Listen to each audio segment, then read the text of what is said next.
Hi everyone, আমি উজ্জ্বল। আপনাদের সকলকে স্বাগত জানাই knowledge history and study YouTube প্ল্যাটফর্মে। আজকে আমাদের আলোচনা বিষয় আইন অমান্য আন্দোলন। দেখো, এই আইন অমান্য আন্দোলন তোমাদের মাধ্যমিকে 4 এবং 8-এর প্রশ্ন আসার চান্স খুবই বেশি, সুতরাং আলোচনাটি মন দিয়ে শুনবে এবং এইভাবেই উত্তর লেখার চেষ্টা করবে। অসহযোগ আন্দোলন ব্যর্থ হওয়ার পরে ভারতবাসী আলাদা বিকল্প আন্দোলনের পথ খোঁজে।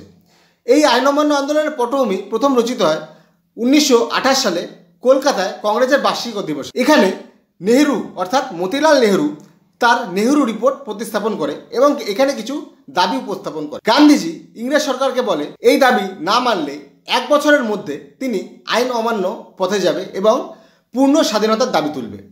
কিন্তু ইংরেজরা তার কথায় কোনো কর্ণপাত করেনি। 1929 লাহোর অধিবেশনে কংগ্রেসের জওহরলাল নেহেরু পূর্ণ স্বাধীনতার দাবি তোলে এবং সেখানে ঠিক করা হয় আগামী 26শে জানুয়ারি ভারতের স্বাধীনতা দিবস ঘোষণা করা হবে এবং 31শে জানুয়ারি মধ্যরাত্রিতে ইরাবতী নদীর তীরে ভারতের পতাকা উত্তোলন করে ভারতকে স্বাধীনতা ঘোষণা করা হয় এবং পণ নেওয়া হয় যে এই ইংরেজ শাসনকে উৎখাত করে ফেলব। গান্ধীজি ঘোষণা করে যে আমি হাঁটু গেড়ে ইংরেজদের কাছে রুটি চেয়েছিলাম, কিন্তু তারা আমাকে দিয়েছে পাথর। স্টেটমেন্টটা কিন্তু আসে যে এই স্টেটমেন্ট কে বলেছিল। এরপর গান্ধীজি আইন অমান্য আন্দোলনের সিদ্ধান্ত গ্রহণ করে সাবরমতী আশ্রমে 14 থেকে 16 ফেব্রুয়ারি আইন অমান্য আন্দোলনের পরিকল্পনা গ্রহণ করা হয়। এরপর গান্ধীজি 1930 সালে 12 মার্চ 78 জন অনুগামীদের নিয়ে ডান্ডি অভিযাত্রা করে এবং 6 এপ্রিল ডান্ডি সেখানে পৌঁছে লবণ আইন ভঙ্গ করে, অর্থাৎ লবণ হাতে নেয়, লবণ আইন ভঙ্গ করে। এই লবণ আইন ভঙ্গ করার পেছনে একটি কারণ যে লবণ যেটা মানুষের ক্ষুদ্রতম নেসেসিটি, এখানেও ইংরেজরা কর লাগিয়েছিল, যেই কর আমরা দিব না। এবার শুরু হয়ে যায় আইন অমান্য আন্দোলন। এবার আমরা জানবো কোথায় কোথায় আইন অমান্য আন্দোলন ছড়িয়ে পড়েছিল। বাংলা, বিহার, উড়িষ্যা, ভারতের সব জায়গায় আইন অমান্য আন্দোলন ছড়িয়ে পড়েছিল এবং তীব্র আকার ধারণ করেছিল। পাবলিক মিটিং, মিছিল, ধর্মঘটের মাধ্যমে আইন অমান্য আন্দোলন শুরু করে, বিক্ষোভ দেখানো শুরু করে, সরকারি অফিস আদালত বর্জন করা শুরু করে, বিভিন্ন স্থানে পিকেটিং অর্থাৎ বিদেশি পণ্য দোকানের সামনে পিকেটিং করা শুরু করে, নিষিদ্ধ বই পাঠ করে আন্দোলন করা শুরু করে। যেমন কলকাতায় যতীন্দ্রমোহন সেনগুপ্ত নিষিদ্ধ বই পাঠ করে রাজদ্রোহ এক অমান্য করে এবং আইন অমান্য আন্দোলন শুরু করে। সাঁওতালরা বেআইনি মদ তৈরি করে আইন অমান্য আন্দোলন শুরু করে। বম্বে এবং মধ্যপ্রদেশে সরকারি গাছ কেটে আইন অমান্য আন্দোলন শুরু করা হয়।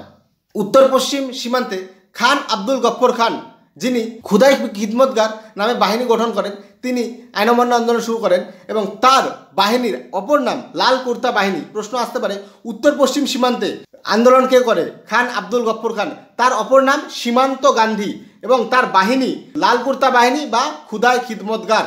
এই খুদাই খিদমতগার অর্থ হলো ভগবানের দূত। এরপর বাংলায় বিভিন্ন স্থানে, যেমন চট্টগ্রামে 1930-এ মাস্টারদা সূর্য সেনের নেতৃত্বে চট্টগ্রাম অস্ত্রাগার লুণ্ঠন করা হয়। এরপর গান্ধীজি 5ই মে গ্রেপ্তার হয় এবং 6ই মে থেকে বিক্ষোভ আরও তীব্র হয়ে যায়, আরও গণ আন্দোলন শুরু করে যায়, আরও ধর্মঘট শুরু হয়ে যায়।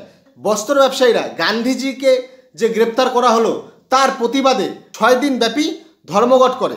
গান্ধীজি গ্রেপ্তার হলে আন্দোলনের নেতৃত্বের ভার চলে আসে আব্বাস তৈয়বজি, কিন্তু তাকেও 22শে মে গ্রেপ্তার করা হয়।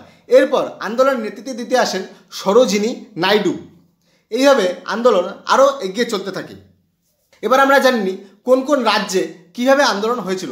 যেমন উত্তরপ্রদেশে অসহযোগ আন্দোলনের মতন অত তীব্র আন্দোলন হয়নি, কিন্তু আন্দোলন হয়েছিল। শহরের তুলনায় গ্রামে আন্দোলন তীব্র হয়েছিল। ঠিক আছে, মানুষ সেখানকার কৃষকরা কর দিতে অস্বীকার করে।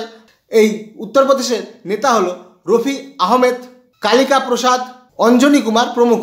কংগ্রেসের ওয়ার্কিং কমিটি তারা প্রথম থেকেই এই আন্দোলন অর্থাৎ উত্তরপ্রদেশের আন্দোলনকে সমর্থন করেছিল।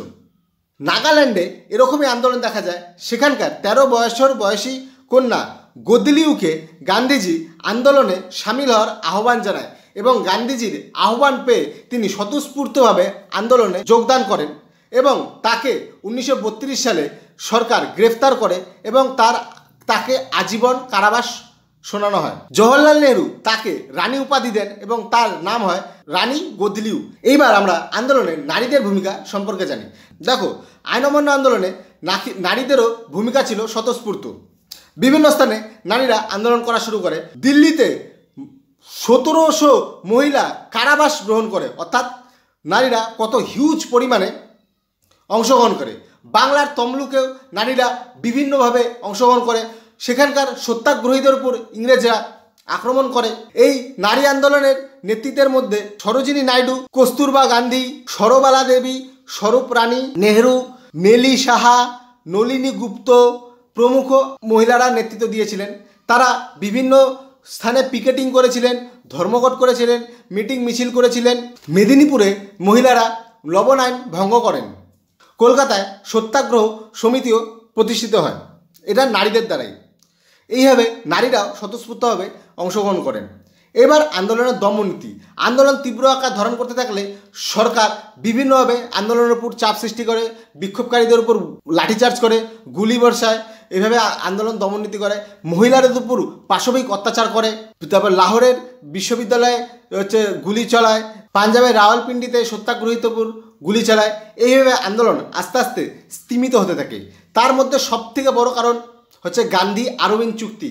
এই গান্ধী আরউইন চুক্তি হলে জওহরলাল নেহরু, সুভাষচন্দ্র বসু এরা অনেকেই আপসেট হয়ে যায়। জওহরলাল নেহরু বলে যে গান্ধী আরউইন চুক্তি মানে পূর্ণ স্বরাজের দাবি থেকে সরে আসা। অনেকেই এই গান্ধী আরউইন চুক্তিকে বিশ্বাসঘাতকতা বলে চিহ্নিত করেন। এছাড়া অনেকে অভিশাপ বলেন। এইভাবে আস্তে আস্তে আন্দোলন স্তিমিত হতে থাকে। এছাড়াও গান্ধী আরউইন চুক্তিতে ভগৎ সিং, রাজগুরু এবং সুখদেবের ফাঁসি সম্পর্কে কিছুই বলা হয়নি। এর কারণে যুব সমাজ আরও রেগে যায় এবং গান্ধীজিকে করাচি অভিযানে যাওয়ার সময় কালো পতাকাও দেখায়। এই ছিল আইন অমান্য আন্দোলন। আইন অমান্য আন্দোলন আস্তে আস্তে ব্যর্থ হয়ে যায়। আশা করি তোমরা বুঝে গিয়েছো। ভিডিওটি ভালো লাগলে লাইক করবে, কমেন্ট করে জানাবে কীরকম লাগলো। তোমাদের যদি কোনো প্রশ্ন থাকে সেখানেও লিখে দিবে, আমি উত্তর দিয়ে দেবো। আর কোনো টপিক সম্পর্কে ভিডিও চাইলে সেটিও বলে দিবে, আমি বানিয়ে দেবো। চ্যানেলটিকে সাবস্ক্রাইব করবে, বন্ধুদের সাথে শেয়ার করবে। দেখা হচ্ছে পরের আরেকটি ভিডিওতে। ততক্ষণে ভালো থাকো, সুস্থ থাকো। জয় হিন্দ।